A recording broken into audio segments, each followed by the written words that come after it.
और आज विश्व दिव्यांग दिवस है। देश बदल रहा है, सोच बदल रही है। अब हम दिव्यांगों को मुख्य धारा में लाना चाहते हैं। बहुत सारी ऐसी योजनाएं हैं जो दिव्यांगों के लिए चल रही हैं, क्योंकि अब देश चाहता है, समाज चाहता है कि दिव्यांग भी मुख्य धारा में आए। इसी पर देखिए रिपोर्ट।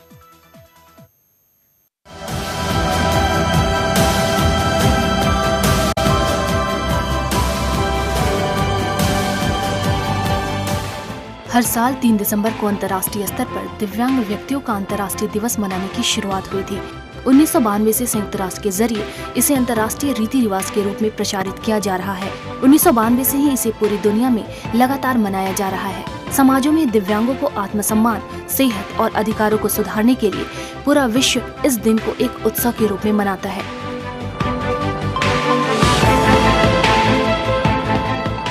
जीवन के हर एक पहलू में, जैसे राजनीतिक, आर्थिक, सामाजिक और सांस्कृतिक सभी क्षेत्रों में दिव्यांगों को शामिल करने के लिए भी इसे एक दिवस के रूप में देखा जाता है।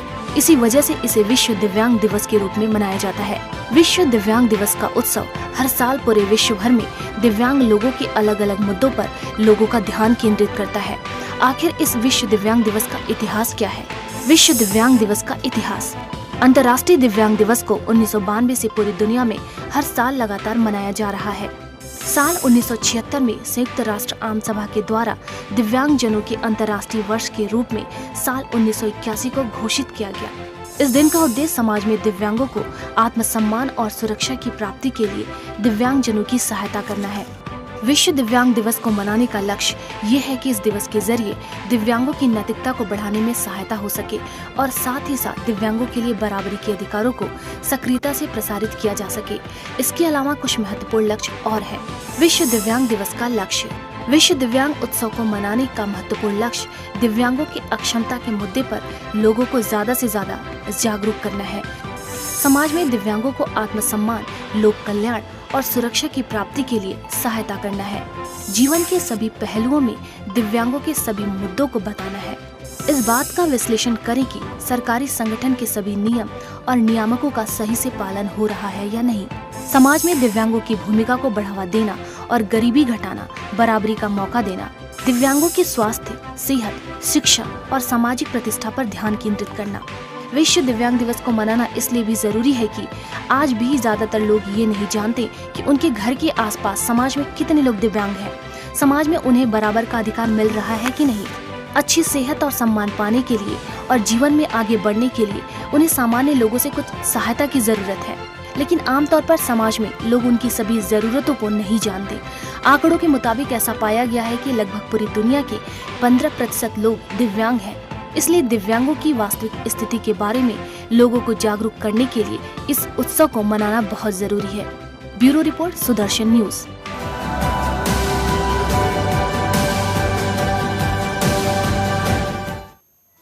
तो जैसा कि हमने कार्यक्रम की शुरुआत में ही कहा कि अब दौर बदल रहा है और अब दिव्यांगों को मुख्य धारा में लाने की पूरी कोशिश की जा रही है। कई योजनाएं चलाई जा रही हैं ताकि उनका मनोबल भी बढ़े। स्टूडियो में हमारे साथ मौजूद हैं डॉक्टर गौतम पाल जी। डॉक्टर गौतम पाल जी, बहुत बहुत स्वागत करती हूँ आपका सुदर्शन न्यूज में। डॉक्टर गौतम पाल जी समाज सेवी हैं और दिव्यांगों के लिए कई तरह की योजनाएं भी चला रहे हैं। इसी कार्यक्रम में विस्तार से आपको जानकारी देंगे कि डॉक्टर गौतम पाल जी क्या क्या योजनाएं चला रहे हैं और सरकार द्वारा क्या क्या योजनाएं चलाई जा रही हैं जिसकी वजह से दिव्यांगों का मनोबल बढ़ रहा है।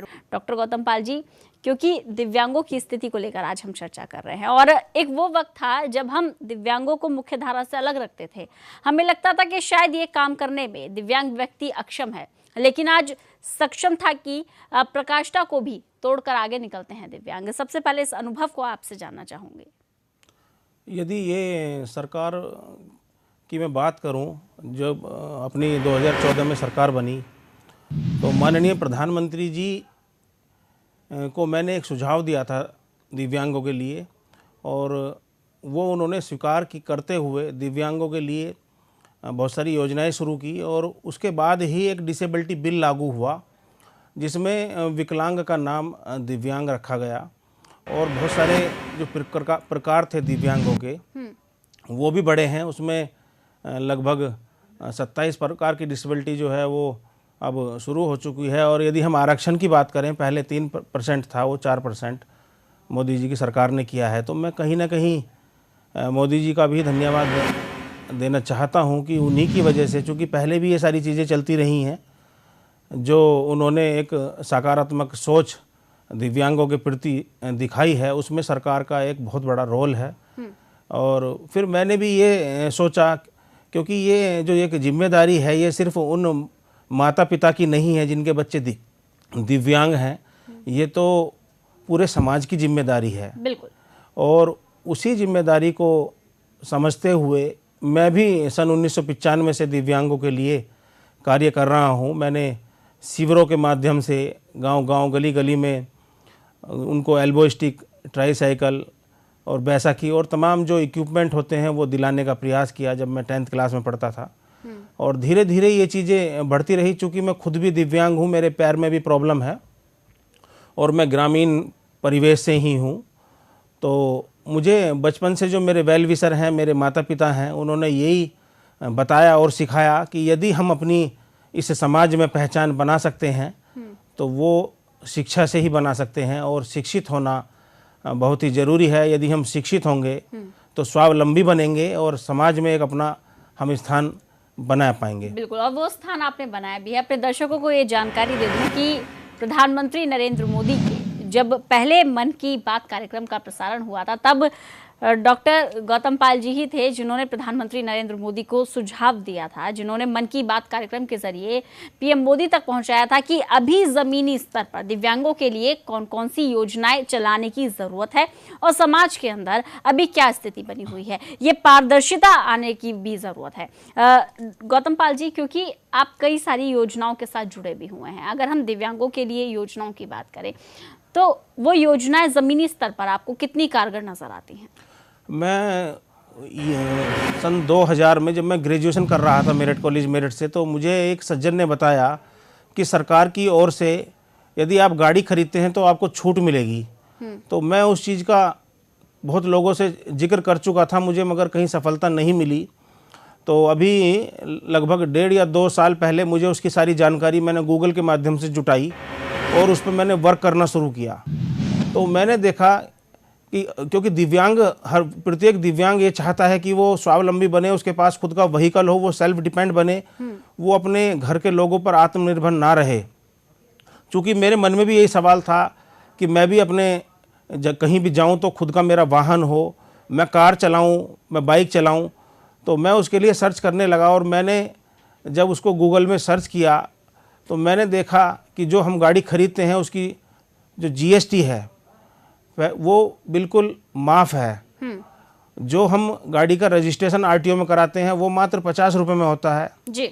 और जो गाड़ी का हम इंश्योरेंस कराते हैं उसमें उतने % की छूट मिलती है जितनी छूट हमें हमारे दिव्यांग प्रमाण पत्र में है। तो इस प्रकार जो छूट मैंने कैलकुलेशन की, सपोज करो यदि कोई 5 लाख रुपए की गाड़ी लेता है तो लगभग 1.5 से 2 लाख रुपए की छूट उसे सरकार की ओर से मिल जाती है। अब उसकी बहुत सारी फॉर्मेलिटीज़ थी, उसका क्या सिस्टम है, उसे कैसे अप्लाई कर सकते हैं, तो वो मैंने जो है पहले खुद अपने लिए अप्लाई किया और उसका मैंने लाभ लिया। तो मेरे मन में यही आया जी, क्योंकि ऐसी बहुत सारी योजनाएं हैं जिन्हें हम जमीन पर देखते हैं, लेकिन मेरे पास समय की थोड़ी सीमा है। आखिरी में आपसे एक सवाल का जवाब जानना चाहूंगी, ये जो विकलांग से दिव्यांग तक का सफर है इसे आप किस तरह से देखते हैं? बहुत संक्षेप में। एक सम्मान मिला है और कहीं ना कहीं उसमें भी यदि कोई अपशब्द यदि दिव्यांग को कोई बोलता है तो उसमें FIR का भी एक डिसेबिलिटी बिल में प्रावधान किया गया है। तो कहीं ना कहीं जो दिव्यांग अपने आप को बहुत असुरक्षित महसूस करते थे वो भी सुरक्षित है और कहीं ना कहीं इस भावना के महसूस करते हैं, आगे बढ़ रहे हैं, गर्व भी महसूस करते हैं। बहुत बहुत शुक्रिया गौतम पाल जी हमारे साथ जुड़ने के लिए। देखिए, समाज में हमने बहुत सारे बदलाव देखे और बहुत सारे बदलावों की अभी भी गुंजाइश है, लेकिन जिस तरह से विकलांग से दिव्यांग का सफर तय हुआ है, जिस तरह से दिव्यांग मुख्य धारा में आए हैं, उन्होंने कुछ करके दिखाने का जज्बा जो हमें दिया है, कई बार हम भी उनसे प्रेरणा लेते हैं और लेने की भी जरूरत है। और दिव्यांग ही दिखाते हैं कि लहरों के डर से नौका पार नहीं होती और कोशिश करने वालों की कभी हार नहीं होती, और यही कोशिश दिव्यांग करते आए हैं। इसी के साथ दीजिए इजाजत, लेकिन चलते चलते देखते हैं ये रिपोर्ट।